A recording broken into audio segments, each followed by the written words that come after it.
Imagine the year is 1780.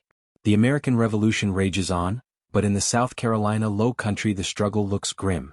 The British have captured Charleston, scattered the Continental Army, and now control much of the South. You are a British officer leading a supply convoy across a narrow causeway. The night is moonless, the sky is an endless sheet of darkness, and the humid air feels heavy, as though even the land itself is suffocating. Towering cypress trees loom overhead like the columns of a ruined cathedral, their Spanish moss swaying in the damp breeze like ghostly shrouds. Every ripple of black water beside the road makes your men tighten their grip on muskets. They sense that the swamp itself is alive, watching, waiting. Then it happens. Figures emerge from the shadows with uncanny speed, their movements so fluid that they seem less like men than spirits rising from the muck. Muskets fire in sudden bursts. Knives and sabers flash in the gloom. Your convoy erupts in chaos before anyone can form ranks or issue commands. The attackers strike with precision, hitting hard and vanishing almost instantly into the dark labyrinth of the swamp. When the silence returns, the night feels even more suffocating than before, as if mocking your helplessness. Veterans in your ranks, men hardened at Brandywine and Monmouth, begin whispering in hushed, fearful tones. They have heard tales of such attacks before, and now those tales have become reality. They call him the Swamp Fox, a phantom of the marshes who seems to fight with nature itself on his side. He is so elusive, so untouchable, that the British crown has put a fortune on his head, a bounty worth millions in today's money. Yet no soldier has even come close to claiming it. The legend of the Swamp Fox was not born from rumor alone. It was carved out of the dark waters and dense forests of South Carolina, where a planter named Francis Marion reshaped the very idea of warfare. Barely 5 feet tall and weighing little more than 100 pounds, Marion did not look like a fearsome warrior. In fact, by temperament he was quiet, modest, and almost shy. Yet when the revolution reached its most desperate hour, this unassuming man became one of the most innovative military leaders of his time. Marion understood what the British did not, that wars are not always won on open fields or by following the rules of traditional European combat. In the swamps, knowledge of the land mattered more than drill books, and speed, surprise, and adaptability could turn weakness into strength. He pioneered a form of guerrilla warfare so effective, so unnerving, that it not only kept the revolution alive in the South but also inspired tactics studied by armies centuries later. What began on nights like this, ambushes in the darkness, sudden strikes on convoys, daring rescues of prisoners, was more than just survival. It was the birth of a legend, one that proved a small, determined band of fighters could defy an empire. To understand how Francis Marion became the legendary Swamp Fox, we must first look at his beginnings, humble, unassuming, and far removed from the image of a daring guerrilla fighter. Born around 1732 near Georgetown, South Carolina, Marion was the youngest of 6 children in a family of French Huguenot descent. His ancestors had fled persecution in Europe and built new lives in the tolerant, fertile lands of the American colonies. The Marion family prospered as planters and tradesmen, but Francis himself seemed destined for a quiet, almost invisible existence. He was a small boy, smaller than most of his peers, shy to the point of being thought unfriendly, and often withdrawn from the boisterous social life of plantation society. Unlike many young men of his station, he never developed an interest in dancing, gambling, or the grand rituals of aristocratic living. He had little formal education compared to other Carolina gentlemen, and he never acquired the polished manners or classical schooling that marked the colonial elite. Instead, Marion cultivated a different kind of knowledge, one that would later serve as his greatest weapon. While others memorized Latin and Greek, Marion spent his youth exploring the swamps, rivers, and tidal marshes of the South Carolina Low Country. He hunted, fished, and learned to navigate the wilderness with a natural ease. He studied the hidden paths that twisted through the marshes, the secret islands that rose from flooded waters, and the subtle signs in nature that revealed both danger and opportunity. Where outsiders saw only obstacles, quicksand, snakes, alligators, Marion saw potential. The swamps were not hostile barriers but allies, guardians, and weapons waiting to be used by someone who understood them. Neighbors remembered his piercing black eyes, which seemed to observe everything with quiet intensity. He wasn't a loud boy nor a charismatic one, but he absorbed knowledge like a sponge. He knew which streams could support a crossing on foot and which would swallow a horse whole. He recognized how mist clung longer to certain bends in the water, how the shape of a cypress knee or the curve of a creek could serve as a landmark. This intimate familiarity with the land would later give him an advantage that even the most disciplined European armies could not match. But at this point in his life, Francis Marion was simply a planter's son, seemingly bound for a modest future of growing rice and indigo. Nothing in his upbringing suggested he would one day lead men into battle, let alone change the course of military history.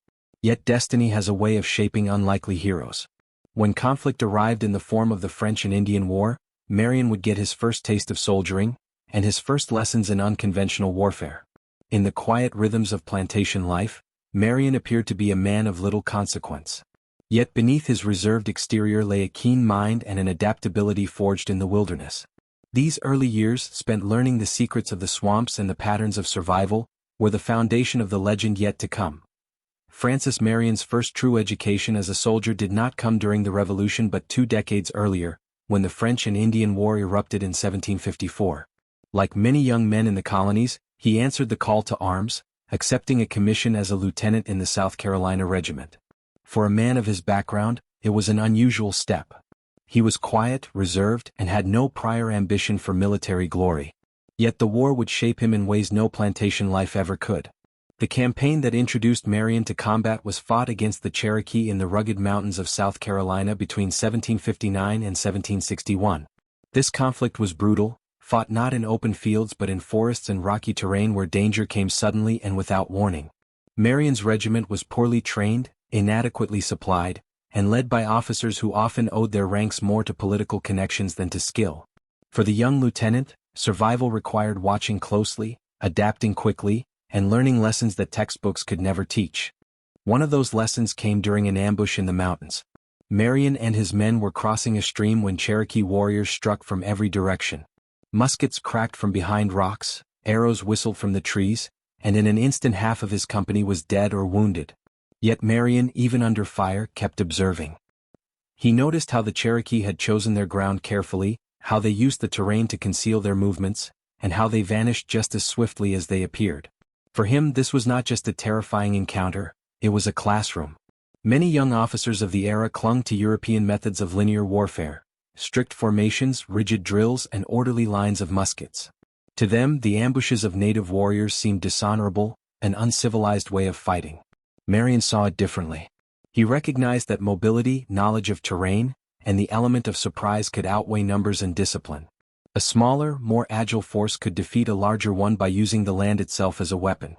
This idea would lodge deeply in his mind, waiting for its moment to resurface years later in the Revolution. The Cherokee campaign also taught Marion about endurance. The men marched through mountains with little food, often surviving on what they could forage. They slept in the cold, carried their wounded, and endured the strain of constant danger. Marion learned not only how to withstand such hardship himself but also how to lead others through it. Soldiers followed officers who shared their suffering, and Marion proved he could endure as much, if not more, than the men under his command. When the war ended, Marion returned to plantation life, appearing once again the quiet gentleman farmer. He married late in his 40s, and settled into a seemingly ordinary existence. But the lessons of the Cherokee campaign never left him. He had witnessed the power of irregular tactics, the importance of terrain, and the devastating effect of surprise. These experiences, buried beneath the calm surface of his planter's life, would become the arsenal he later unleashed against the mightiest empire in the world.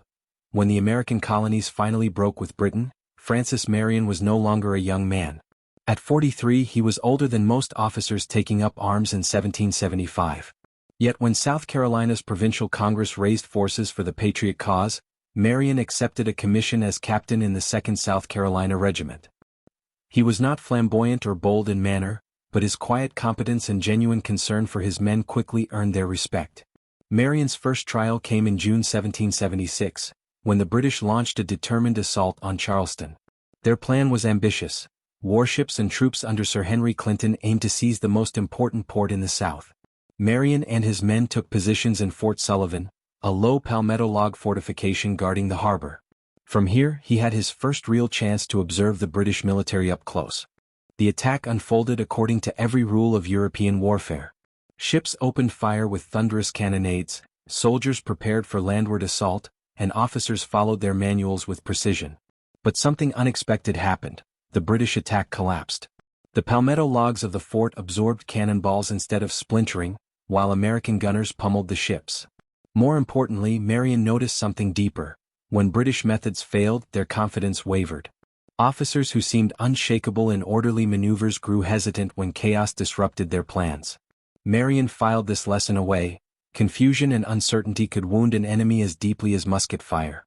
Years later, in 1779, Marion saw the opposite side of that truth during the disastrous assault on Savannah. Here, American and French forces attempted to retake the city but did so with poor planning and little coordination. Instead of cunning tactics, they launched a frontal attack on fortified positions. The result was slaughter. Soldiers advanced bravely across open ground only to be cut down in waves by British defenders. Marion watched helplessly as men were sacrificed to a strategy that had no chance of success. The contrast between Charleston and Savannah made a deep impression. From Charleston, Marion learned how surprise and adaptability could cripple even the most professional army. From Savannah, he absorbed the futility of head-on assaults against well-prepared defenses. He understood more clearly than ever that America could not fight Britain on equal terms. The Patriots lacked the training, discipline, and resources of their enemy. They needed to make every advantage count: terrain, timing, mobility, and psychology. These hard-won insights shaped his thinking as the war moved south. By 1780, with Charleston captured and Continental forces shattered at Camden, the Revolution in the South seemed all but dead. Yet in the swamps and rice fields of South Carolina, Marion's earlier lessons about unconventional warfare would soon find their proving ground. The quiet planter who had studied the land since childhood, and the officer who had observed both victory and disaster, was about to create a new kind of fight, one that would frustrate the British at every turn. By 1780, the Revolution in the South was hanging by a thread. Charleston, the pride of South Carolina, was under siege. General Benjamin Lincoln commanded thousands of Continentals and militia inside the city, including Francis Marion's regiment. For weeks, British forces under Sir Henry Clinton tightened their grip, blockading the harbor, bombarding the defenses, and slowly choking off all hope of relief. Marion could see the writing on the wall. He urged his superiors to break out while there was still a chance, but his advice went unheeded. Lincoln and other commanders believed that a heroic stand at Charleston would inspire resistance. Instead, it led to disaster. By May 1780, over 5,000 American soldiers were forced to surrender, the single largest capitulation of the entire war. Charleston fell, and with it, the organized Patriot Army in the South seemed to collapse. Marion, however, was not among the captured. Ironically, it was a twist of fate that spared him. At a dinner party shortly before the city's surrender, Marion, always uncomfortable in large gatherings, had tried to leave early. The host, following a common custom, locked the doors to keep guests drinking. Determined to escape, Marion climbed out of a second-story window, injuring his ankle in the fall. The injury forced him to leave Charleston, and as a result, he avoided imprisonment. This accident saved not only his life but also the remnants of Patriot resistance in South Carolina. The situation worsened in August, when the newly arrived General Horatio Gates marched his army into battle at Camden. Gates, hailed as the hero of Saratoga, was expected to restore Patriot fortunes. Instead, his force was utterly destroyed by Lord Cornwallis. Gates himself fled the battlefield in disgrace, riding 60 miles in a single day to escape. What little hope remained seemed extinguished. Most officers in such circumstances would have abandoned the fight, retreating to safer ground or surrendering to reality. Marion chose differently. With only a small band of followers, men scattered from shattered regiments, angry farmers whose property had been burned, or survivors seeking revenge, he resolved to keep fighting. But not on the British Army's terms. He would not line up in open fields where redcoats held every advantage. Instead, he would fight in the swamps, forests, and rivers of his homeland, where surprise and cunning could outweigh numbers and discipline. It was in these desperate days, when the cause of independence seemed doomed, that Francis Marion began his transformation. The quiet planter and reluctant soldier became something new, a phantom of the marshes, a commander who struck swiftly and vanished, leaving the enemy demoralized and confused. The British soon learned his name and gave him one that would echo through history: the Swamp Fox. From the ashes of Charleston and the wreck of Camden rose a new kind of war. It was not the war of parades and battle lines but of ambushes, raids, and shadows. In this new war, Francis Marion would prove that even in defeat lay the seeds of victory. After Camden, South Carolina was a conquered land, at least in the eyes of the British. Redcoat officers established garrisons across the countryside, confident that the rebellion had been broken. Loyalist militias roamed freely, enforcing order through terror. But in the shadowy swamps and forests, Francis Marion was preparing a very different future. With just a handful of followers, Marion built the foundation of his resistance. He chose Snow's Island, a remote patch of high ground hidden deep in the PD swamps, as his base of operations. The location was genius.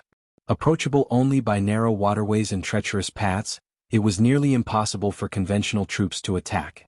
From here, Marion could disappear into the wilderness, regroup after raids and strike again without fear of pursuit. It was not merely a hideout, it was a fortress carved from nature itself. From Snow's Island, Marion began launching daring raids against British outposts and convoys. His men were not typical soldiers. Some were remnants of defeated regiments, others were farmers and planters driven to fight by personal loss, and still others were locals who knew every creek and trail of the Low Country. Together, under Marion's leadership, they became something more than a militia. They became a ghostly force, appearing and vanishing with uncanny speed. Their first major triumph came in August 1780 at Nelson's Ferry. Marion had learned that a British convoy was transporting 150 captured American prisoners to Charleston. Guarding them were roughly 100 regulars and loyalist troops, far more than Marion's tiny band of about 20 men. A frontal attack would have been suicide. But Marion was not planning a conventional battle. He scouted the area carefully, studying the river crossing where the convoy would be most vulnerable. On the day of the ambush, his men concealed themselves in tall marsh grass and behind fallen logs, waiting silently as the enemy began crossing the Santee River. When the British force was divided, some on one bank, some on the ferry, some on the far side, Marion gave the signal. Muskets thundered from multiple directions. The redcoats and loyalists, caught in total confusion, were unable to organize. Some were trapped midstream, others scattered in panic. Within minutes, the ambush was complete. But what made this raid extraordinary was not the casualties inflicted. It was the result. Marion's men cut the bonds of every captured Continental, swelling their numbers overnight. In less than half an hour, his band of 20 had grown to nearly 150, and all melted back into the swamp before the British could react. The psychological shock was enormous. Word spread across the colony that the Patriots were not defeated, that resistance still lived in the swamps. British officers, baffled, demanded to know how such a small force could deliver such a devastating blow. The answer was simple. Marion had mastered a new kind of warfare, one that turned terrain, surprise, and speed into weapons as powerful as muskets and bayonets. From Nelson's Ferry onward, the legend of the Swamp Fox spread like wildfire. He was no longer just a planter turned partisan. He was the phantom commander who could not be caught, striking from the wilderness and vanishing like mist. As Marion's raids grew bolder, his reputation spread beyond the swamps. To patriots he became a hero, a symbol that the cause was not lost. To the British and their loyalist allies, he was a nightmare, a phantom who struck when least expected. But Marion understood something many commanders overlooked. War was not only about muskets and bayonets. It was about minds, morale, and perception. Psychological warfare became one of his sharpest tools. In September 1780, he set his sights on Major Mikaja Gainey, a loyalist leader whose men had been terrorizing Patriot families, burning homes and plundering farms. Gainey commanded a force far larger than Marion's and operated from fortified positions. A conventional attack would have been folly. Instead, Marion used fear and surprise. One night, under cover of darkness, he and a small group of his best men slipped silently through miles of swamp until they reached Gainey's camp. While some of Marion's men fired into the camp to create panic, Marion and two others crept directly into Gainey's tent. They seized the loyalist commander while he slept, demonstrating to his men that even their leader was vulnerable. But Marion did something remarkable. Instead of killing Gainey or parading him as a prisoner, he offered him a choice: leave the area with your men or face destruction. Faced with the sudden collapse of his authority and the eerie presence of enemies who seemed to appear from nowhere, Gainey chose to disband. Within days his loyalist force melted away. The message spread quickly: loyalist leaders were not safe, and siding with the British came at a heavy cost. British commanders realized they needed someone capable of matching Marion's speed and daring. They turned to Lieutenant Colonel Banastre Tarleton, a young, aggressive officer who had built a fearsome reputation leading the British Legion. Tarleton was bold, ruthless, and confident that he could run down any opponent. In October 1780, he set out with 250 men to hunt the swamp fox. What followed was one of the most famous pursuits of the entire war. For 7 days and nights, Tarleton chased Marion through the swamps, forests, and rivers of South Carolina. But Marion refused to give battle on Tarleton's terms. Instead, he led the British on a wild chase, laying false trails, doubling back, striking suddenly at scouts and vanishing again. His men lit decoy campfires, scattered supplies to create the illusion of panic, and used every trick the wilderness could offer. Tarleton's troops grew exhausted, their morale shattered by constant tension and sleepless nights. Horses collapsed, men stumbled through mud and water, while Marion's band seemed to grow stronger. Finally, Tarleton abandoned the chase. Frustrated, he reportedly declared, "As for this damned old fox, the devil himself could not catch him." Whether or not he truly said those words, the name Swamp Fox stuck, and Francis Marion's legend was sealed. This episode proved a truth that would define Marion's war. Conventional armies might control cities and roads, but in the swamps, where shadows and silence ruled, it was the Swamp Fox who held dominion. By late 1780, Francis Marion was no longer just a nuisance to the British. His raids had disrupted supply lines, freed prisoners, and eroded Loyalist morale. But his role was about to grow even larger when General Nathaniel Greene, newly appointed to command the Southern Continental Army, recognized the Swamp Fox's true value. Greene was a master of strategy, and unlike many commanders, he understood that conventional battles alone would not win the South. He needed men like Marion, unconventional fighters who could keep the enemy off balance and control the countryside between major engagements. Marion adapted quickly to this partnership. Once a guerrilla raider striking at opportunity, he now became a strategist whose operations were woven into Greene's larger plans. Instead of acting alone, he synchronized his movements with the Continental Army, harassing British strongholds at the precise moments when it mattered most. This coordination marked a new stage in his evolution. He was no longer just a partisan leader but an integral part of a wider campaign. One of the clearest examples came at Fort Watson in April 1781. The fort was small but strategically vital, controlling access to the Santee River, a lifeline for British supplies. The problem was that Fort Watson sat atop a steep hill surrounded by open ground, perfect terrain for defenders and a nightmare for attackers. Marion's militia, supported by Henry Lighthorse Harry Lee and his Continental troops, could not hope to storm the walls without suffering devastating losses. A blockade would take too long and time was not on their side. Marion turned to innovation. Drawing on the skills of his woodsmen, his men constructed a massive wooden tower, 40 feet tall, built from local timber, that overlooked the fort's walls. It was a remarkable feat of improvisation, assembled at night under the cover of darkness. When complete, sharpshooters climbed to the top, giving them clear shots into the interior of the fort. Suddenly, the defenders found themselves under fire from above, with no cover to protect them. Within days, the garrison surrendered. This victory was more than a tactical success. It showed how far Marion's force had come. What began as a small band of raiders hiding in swamps had evolved into a coordinated, innovative army capable of siegecraft and complex operations alongside regular troops. Fort Watson also highlighted Marion's greatest strength, adaptability. He refused to accept conventional limitations. Where others saw an impregnable position, he saw a problem with a solution waiting to be discovered. The fall of Fort Watson boosted Patriot morale and rattled the British. It also cemented Marion's partnership with Greene, proving that irregular warfare could achieve strategic results when combined with continental operations. From this point forward, Marion's men were not simply striking convoys or ambushing patrols, they were actively reshaping the balance of power in the South. The Swamp Fox had grown from a shadowy raider into a true strategist. His war was no longer just about harassing the enemy.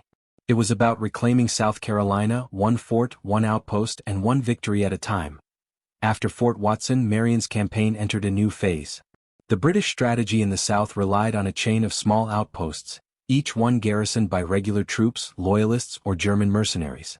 These posts controlled roads, ferries, and supply routes. On paper, they gave the British a firm grip over South Carolina. But in practice, they were scattered, vulnerable, and surrounded by hostile countryside. Marion understood this weakness better than anyone. He launched what came to be called the War of Posts, a relentless campaign to isolate, harass, and gradually eliminate British strongholds. His men struck convoys traveling between posts, ambushed patrols, and sabotaged ferry crossings. Each raid might seem small, but collectively they bled the British of resources and morale. Supplying their troops became a nightmare. A simple trip across the countryside required massive escorts, tying down men who might otherwise have been used defensively. One area that demonstrated this strategy perfectly was Nelson's Ferry. It was a vital crossing for British logistics, connecting Charleston with inland posts. Marion's relentless harassment made the ferry almost unusable. Convoys that tried to pass were hit with lightning raids. Supplies were seized or destroyed, equipment was sabotaged, and the British found themselves reacting constantly, always one step behind. In time, they realized they could only hold territory where they had troops physically present. Everywhere else, the swamp fox reigned. But Marion's strength was not just in tactics, it was in leadership. His men were not professional soldiers bound by contracts. They were volunteers, farmers, and frontiersmen who could return home whenever they wished. Keeping such a force together required more than authority, it required trust. Marion led by example, sharing the same hardships as his men. He ate the same rough meals, endured the same cold nights, and never demanded of his followers what he would not do himself. Unlike many officers of his era, Marion avoided pomp and ceremony. He dressed plainly, lived simply, and treated his soldiers as comrades rather than subordinates. In return, they gave him a loyalty that no bounty or threat could break. This personal bond was vital, for it allowed him to sustain his campaigns in conditions where other forces might have dissolved. Marion also showed restraint at a time when violence could easily spiral out of control. Some partisan leaders ruled through brutality, punishing loyalists with the same terror the British inflicted. Marion chose a different path. He preferred persuasion, offering enemies the chance to switch sides rather than destroying them outright. This not only weakened British support but also built stability in areas he operated. It was a kind of psychological warfare that earned him both fear and respect. By 1781, the Swamp Fox's operations had grown far beyond ambushes and raids. He was shaping the battlefield itself, forcing the British into a defensive posture and contributing directly to Greene's larger campaign. His leadership, marked by adaptability, humility, and a deep connection to his men, proved as critical to success as his tactics. In the War of Posts, Marion showed that victory did not always come from grand battles. Sometimes it came from persistence, patience, and the unyielding determination of men who refused to surrender their homeland. By 1782, the tide of the Revolution had turned. Cornwallis had surrendered at Yorktown, and though the British still held Charleston and a few coastal strongholds, their grasp on the South Carolina interior was broken. Francis Marion had played a central role in this transformation. His campaigns had tied down thousands of enemy troops, disrupted supply lines, and ensured that British control never extended beyond the ground their soldiers physically occupied. Now, as the war neared its conclusion, Marion's work shifted from survival raids to finishing the task of reclaiming the state. One of his final major operations came at Georgetown in August 1782. This time, Marion was no longer the solitary raider of 1780 but a seasoned commander working alongside Continental troops. Instead of striking recklessly, he used a blend of siege tactics, negotiations, and psychological pressure. Surrounded and demoralized after years of frustration against the Swamp Fox, the British garrison surrendered without a costly fight. The bloodless fall of Georgetown marked the effective end of British resistance in the South Carolina interior. With peace negotiations underway, Marion returned to a quieter life, but his reputation had already grown into legend. He was not the kind of leader who sought glory. He did not write self-congratulatory memoirs or demand monuments. In fact, when asked about his exploits, he often downplayed them. Yet his impact on warfare and on the revolutionary cause was undeniable. Marion's greatest contribution was proving that a small, determined force could resist, and even defeat, a far larger, better-equipped army by fighting on its own terms. He showed that terrain, surprise, mobility, and above all, popular support could turn weakness into strength. His raids and campaigns inspired hope when hope seemed lost, convincing both patriots and British alike that the war in the South was far from over. His influence extended well beyond his lifetime. Military thinkers in the 19th and 20th centuries studied his campaigns as models of guerrilla warfare. From the Spanish resistance against Napoleon to partisan fighters in World War II, from Vietnam's jungles to Afghanistan's mountains, echoes of the Swamp Fox's tactics can be found. Modern special forces, too, draw from principles he embodied: intimate knowledge of terrain, the ability to blend with local populations, and the use of small, mobile units to achieve strategic results. But Marion's legacy was not only military. His leadership style, humble, inclusive, and rooted in personal loyalty, helped shape the American ideal of the citizen soldier. His ranks included men from different social and economic backgrounds, bound not by strict discipline but by shared commitment to independence.